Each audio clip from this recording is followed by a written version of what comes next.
अस्सलाम वालेकुम। हमारे प्रैक्टिकल इंग्लिश कोर्स की चौथी क्लास में खुश आमदीद। इस क्लास में हम सेंटेंस यानी फ़िक्रा या जुमला के बारे में बात करेंगे। चंद अल्फाज का ऐसा तरतीबवार मजमूआ जिसका वाज़ेह मतलब समझ में आ जाए, फ़िक्रा या जुमला कहते हैं। एक जुमला कैपिटल लेटर से शुरू होता है। सवालिया फ़िक्रा के आखिर में सवालिया निशान आता है।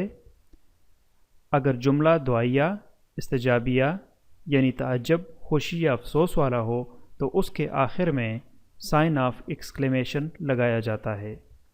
बाकी तमाम फ़िक्रों के आखिर में फुल स्टॉप लगता है। यहाँ पर कुछ मिसालें देखते हैं। We are going to Karachi. What a fine day today. The boys are playing hockey.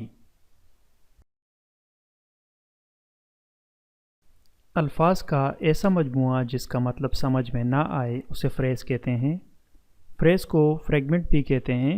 इस फ्रेज़ के मिसाल आप स्क्रीन पर देख सकते हैं। We are what a fine playing hockey.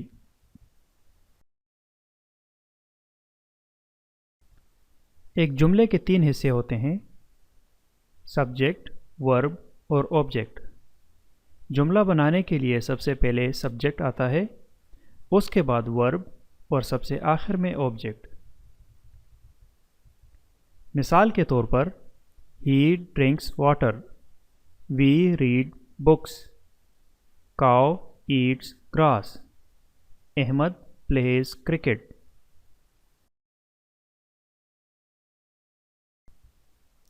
हर जुमले के अमूमन दो हिस्से होते हैं।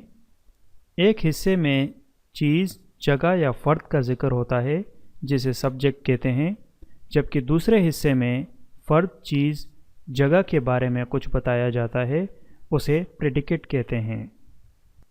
मिसाल के तौर पर, स्क्रीन पर दिए गए इस टेबल में पहले कॉलम में सब्जेक्ट्स हैं जबकि दूसरे कॉलम में सब्जेक्ट के बारे में बताया जा रहा है, इसलिए उसे प्रेडिकेट कहेंगे। अगर आपके कोई सवालात हैं या मज़ीद मदद की ज़रूरत है तो कमेंट बॉक्स में अपने सवाल शेयर करें। शुक्रिया।